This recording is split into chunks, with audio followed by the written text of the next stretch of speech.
एक जना आदमी पूछी, महाराज जी ये राक्षस देवता मन जाके पहाड़ के गुफा में कावर घुसर थे, और कोनो जगह का कावर नहीं लुकावा, तो मैं क्या तोर घर माक लुकाही? रावण के मारे कोनो मेरे बाँचे हैं? मंडली कमनि रावण राज करई निज मंत्र, स्वबस विश्व कर बाहुबल राक्षस को न सुमंत्र।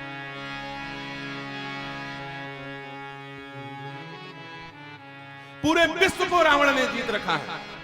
किसी की हिम्मत है जो रावण के दुश्मन को अपने घर में आश्रय दे दे? जेकर घर में जात लुकाही तेकर घरे बार दी बंग बंग ले, वो रावण है।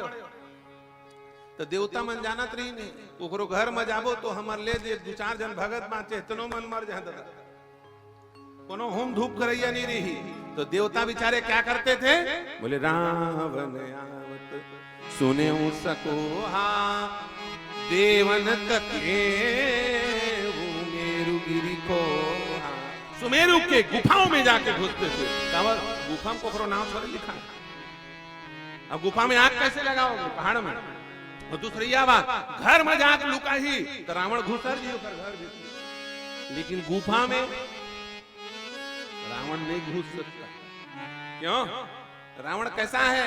बोले गुफा में जिसको झुकना आता है वही घुस सकता है। गुफा की एक खासियत है, घर में हर व्यक्ति घुस सकता है, लेकिन गुफा में जिसको झुकना आएगा वही घुसेगा। गुफा का दरवाजा छोटा होता है। गुफा देखे हो कि नहीं देखे हो? कौन कौन देखा है गुफा? नहीं देखे हो तो चित्रकूट आना, गुप्त गोदावरी की गुफा दिखा देंगे, है कि नहीं? इतनी बड़ा हो, ऐसे टेढ़गा मेढ़गा अकड़ के घुसरबे मुड़ी फूट जाए, और भीतर जाओगे तो 2000 लोग बैठ जाएंगे। ये गुफा की खासियत।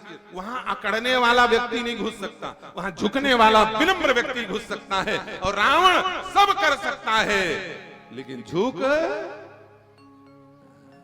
नहीं सकता।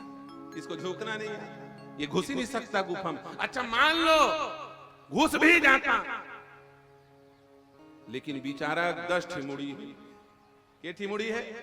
10 ठिमुड़ी। अब एक ठिमुड़ी वाले गुफा में ले दे घुसरू जाई, अब 10 मुड़ी वाले है।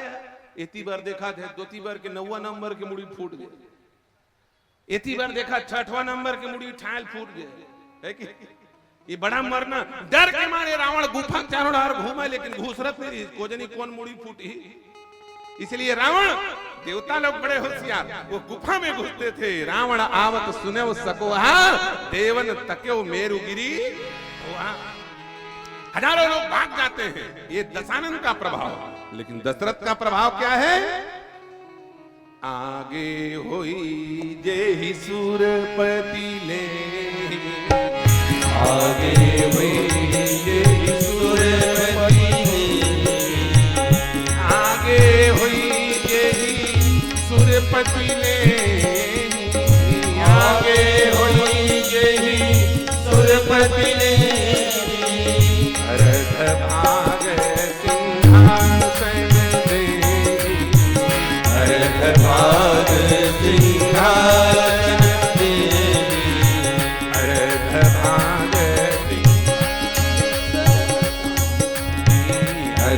भाग सिंहासन देहि। दशानन भी स्वर्ग जाता है और दशरथ भी स्वर्ग जाते हैं।